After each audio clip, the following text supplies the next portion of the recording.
Thomas, il y a 3 questions que je pose à tout le monde avant de terminer ces épisodes. Du coup, je te les ai déjà posées la dernière fois que tu étais venu, mais tu auras peut-être une réponse qui sera différente cette fois-ci. Yes. La première question, c'est est-ce qu'il y a un livre que tu recommandes souvent? Euh, un livre que je recommande souvent, je sais pas, mais un livre que j'ai regardé très récemment, que j'ai lu très récemment, pardon. Vas-y. Le livre de la jungle de, alors attends, je vais retrouver le nom, Younes Rarbaoui et Annabelle Bignon. Donc, je sais pas si tu as entendu parler de ce livre, il est sorti assez récemment, je Non. crois. Il a été préfacé par Oussama Ammar, du coup. C'est un livre qui traite du domaine des startups et que j'ai trouvé absolument super bien fait et génial, puisque ils abordent le côté des startups en tant qu'employés et ils présentent un peu les différents postes au sein d'une startup. Et c'était une belle découverte du milieu, tu vois, dans le sens où j'ai un point de vue totalement néophyte et que je connais pas du tout, j'ai jamais mis les pieds là-dedans. Mais du coup, ça te donne une vision d'ensemble d'un peu comment ça fonctionne et ça ajoute, moi pour moi en tout cas, après cette lecture, ça a juste ajouté un prisme supplémentaire de vision par rapport à une problématique, tu vois. Donc c'est un super bouquin que je recommande et que je recommande à pas mal de gens en ce moment, du coup.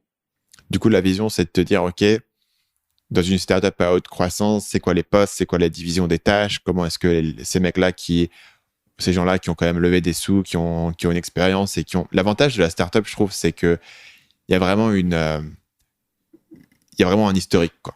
Tu peux remonter à 40 ans et il y avait des boîtes qui se montaient, des startups, etc. Ce que nous, on fait, il y a moins d'historique ou peut-être qu'il y a moins de documentation où tu peux regarder, OK, et puis il n'y a pas ce truc de, tiens, j'ai un investisseur qui a fait ce que j'ai fait il y a 15 ans et qui me passe un peu la sagesse.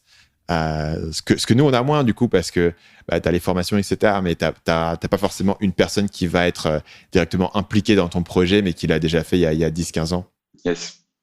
Ouais, là c'était intéressant surtout ouais, sur le découpage des différents postes au sein d'une startup, des différents répartitions des tâches et des pôles quoi. Donc ça c'était intéressant il parle pas trop du fait de faire rentrer des gens au board et des prises décisionnelles qui s'en suivent, tu vois. Peut-être qu'il y a d'autres bouquins qui traitent du sujet, mais c'est vrai que c'est intéressant de faire rentrer quelqu'un. C'est un peu le rôle de mentor aussi qui est super important finalement dans une startup parce que quand t'as un VC qui rentre, c'est pas juste l'argent, c'est des gens qui rentrent au board aussi et qui vont t'aider à gérer l'hypercroissance. Donc c'est bien et puis ça définit très bien l'hypercroissance. Moi c'était un truc que je comprenais pas forcément. Là ils te mettent des chiffres assez précis dessus. Euh, donc c'est une belle reco. Donc, le livre de la jungle. Salut, c'est Stan. J'espère que vous avez apprécié cet extrait du podcast Marketing Mania. Bien sûr, vous pouvez retrouver l'ensemble des épisodes du podcast, y compris les instructions sur comment vous abonner sur l'application Apple Podcast ou sur votre téléphone Android en vous rendant sur mon site à l'adresse marketingmania.fr/podcast. Je vous ai mis le lien dans la description de cette vidéo.